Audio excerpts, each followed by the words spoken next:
See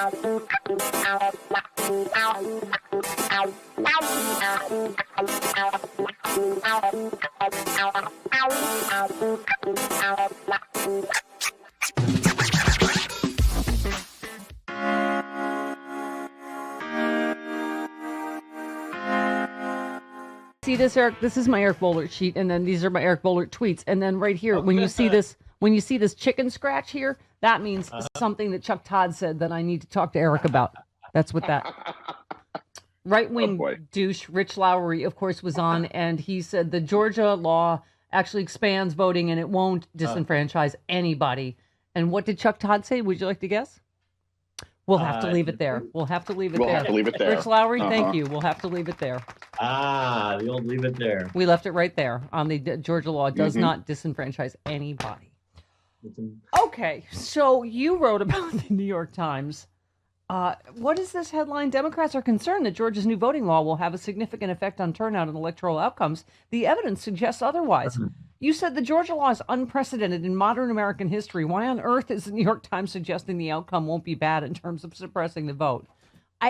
What the actual F, Eric? What? Yeah, just a really bizarre piece over the weekend, and the premise was wrong on so many ways. Basically, it's this incredibly cynical look that Democrats shouldn't be upset that Republicans are trying to stop people from voting, because indications are it won't stop people from voting because Democrats will be so mad. And look what happened in 2020.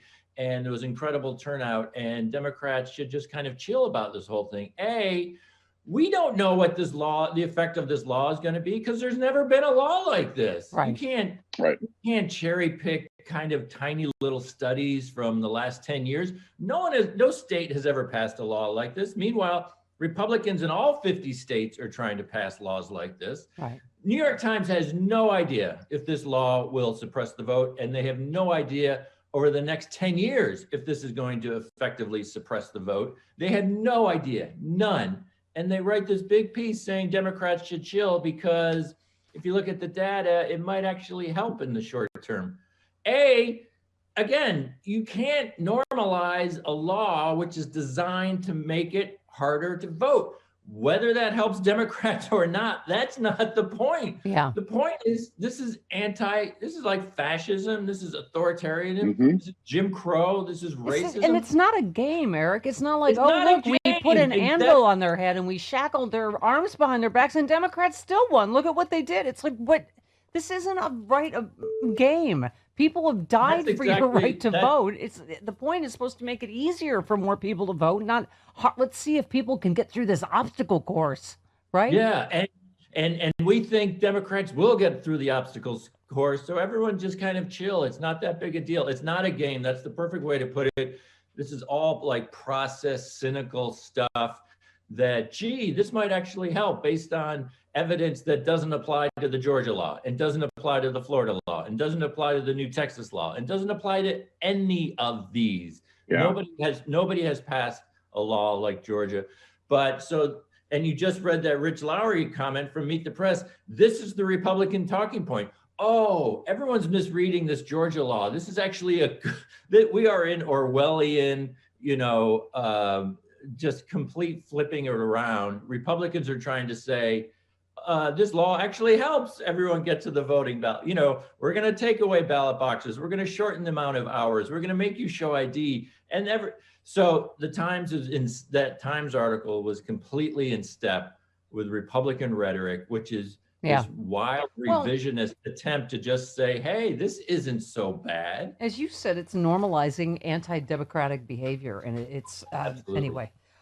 So moving on, don't you love this whole, the right wing is cancel culture? First of all, canceling black and brown votes is cancel culture in the first place, right? But then they're like, oh, cancel culture with the Major League Baseball moving the All-Star game. You said GOP losing its mind over the All-Star game. Love it.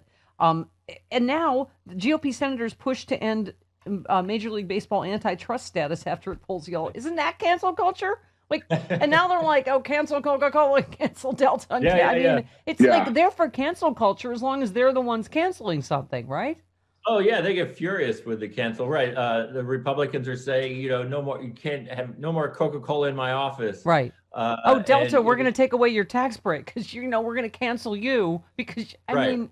because Yeah. Everything is transactional with the Republican Party. They passed this wildly radical voter suppression law. A couple corporations in Georgia stand up and say, "Hey, we don't think this is a good idea," and they just go after them. We're taking your, it's so transactional. There's not even a nuance or subtlety. If you oppose us, we're taking money out of your bank account, and talk about hardball. But the Major League Baseball thing. I mean, this clearly hit a nerve. They are losing their mind about, they're tweeting about how they're not going to watch baseball today.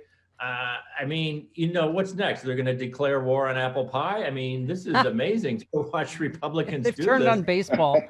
Yeah, and this antitrust. Okay, take it away. You think this is perfect. Is there an apple pie company that could come out against the Georgia law? On the record. Do they really think someone is going to start up a league to compete against Major League Baseball? Fine, take away their, take away the antitrust. Who cares? I mean, it's a non-entity these days. But Ted Cruz, real quick point. They're all in the business of performance art. Thank you. They don't govern. They don't do anything. They just, it's a joke. And I love that the Major League Baseball got under their skin so fast. By the way, do we think it should be a surprise that the party of Donald Trump has spawned Matt Gaetz and Marjorie Taylor Greene and Lauren Boebert? Like, what did we think? It's going to be this just party of, as you say, performance artists and, Anyway, showboats. Also DeSantis. I didn't know this. Matt Gaetz tapped as transition leader for Governor-elect Ron DeSantis. You said, what does DeSantis know and when did he know it? And also on the vaccination thing, you say, he issued an executive order prohibiting the use of vaccine passports. You said kids in Florida can't go to school without proof of vaccination. Is DeSantis going to ban that? He's such a dope, right? Yeah. And apparently selling vaccine out the back door to his rich buddies. I mean, these guys 60 are minutes all... Go ahead. Yeah, 60 Minutes had a great report last night about how the vaccination rollout in Florida was a joke, and it basically turned out to be pay for play for rich folks. And let's remember, 2 weeks ago, New York Times, Politico, all these places were trying to turn DeSantis into this COVID superstar. He beat COVID in Florida, and he's getting the last laugh. And give me a break. I mean, the whole thing has been. What was that ever based on? Florida's numbers are horrendous, and he's been fudging the numbers on top of it. Right. Yeah, exactly. I mean, Florida's numbers are right in the middle across the country. It's no miracle or anything. It's basically his communications team decided, he was a star, and so they pretended he was. But the anti-mask stuff, it's all come back to boomerang against them. Yeah, and what a shock that he opened things up for spring break, and now the numbers are surging among young people in Florida. Such a shock. And him, just real quick, Matt Gaetz, who appoints him as any kind of transition chief? I mean, he can't get anything done. He doesn't know anybody. He doesn't even care about logistics or anything. Why on earth is DeSantis? I know. That was a Trump favor, I guarantee you. My favorite was your piece. Fox News just went 30 hours without mentioning the Matt Gaetz scandal. Yeah. Wow. After that Tucker Carlson interview went sideways, then it just went like radio silent. And I loved your quote. You quoted Salon. It's perfect about him. His combination of bottomless self-confidence and a rich kid honed skill at being a remorseless bully turned him into an aspirational figure for Fox News audience, a role model for the liberals crowd. But it goes to your point. They're just performance artists, and this guy's obviously a complete skeeve. And so now he doesn't exist. Right at Fox News. And so, I did that piece Thursday night into Friday morning. They went 30 hours without, this was after blockbuster revelations from the New York Times, from CNN, him showing pictures of nude women on the floor. New York Times has text messages and receipts. I mean, just the damn breaking on this story. No mentions for 30 hours. Then a quick mention. Then they went like another 36 hours with no mentions of the story. I mean, it is. And as I pointed out, everyone says, well, it's Fox News, it's Fox News. I just say, this is why they don't deserve White House press credentials. There's no reason they should be ever considered a news organization. I mean, CNN and MSNBC, they covered the Gaetz story pretty straight. They mentioned him like 250 times over 4 days. Fox News like 17 times. I mean, it's a joke. I mean, and that is not by accident. That is a top-down edict. Nobody is allowed to touch this news story. I don't know why they have White House press credentials. Yeah. Speaking of which, you tweeted 10 weeks in and the press is still asking about Biden's 40-minute weekend trips to Delaware to be with his family while fully vaccinated. I mean, is this really all you've got? I mean, it's just... I know. Sometimes I wonder if they really need those daily press briefings. I mean, some of the questions are just like, I mean, maybe we could cut those back to 2 or 3 times a week. They really seem struggling, at times they really seem to be struggling for these gotcha stories. I mean, they're still longing for the chaos of the Trump years. And they show up for the Biden White House and there's Jen Psaki being respectful and straightforward and transparent. And they're just like, ugh. Yeah, oh my God, I know you signed up for. I know you join us in our Jen Psaki fandom, but I loved AJ McFarland's quote. She said, Jen Psaki very calmly, very smoothly, very logically accepts idiotic questions from junior varsity reporters, folds the questions nicely with sharp creases, and uses the questions to slit the reporters' throats, and does it so politely. That's the beauty. I love it, and I was in my piece I did on Jen this morning. The Peter Doocy back and forth she had, and he's like, "Why don't you? How come? Am I being ignored? Is there a policy? Is there a policy not to ignore Fox News?" And she just kind of does her 3rd grade teacher head tilt, and looks at him and kind of walks him through.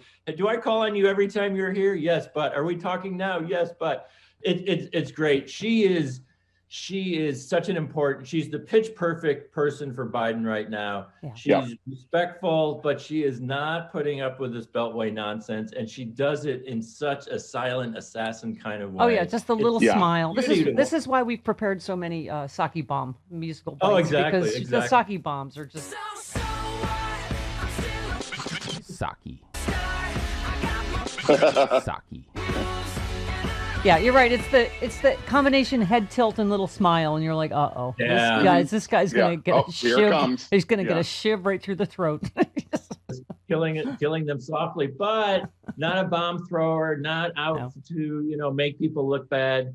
It's a beauty to watch, and Biden's so lucky to have it. Yeah, Eric, great stuff. Can't live without you on Mondays and every day, and your crackly fire behind you. Have a great week.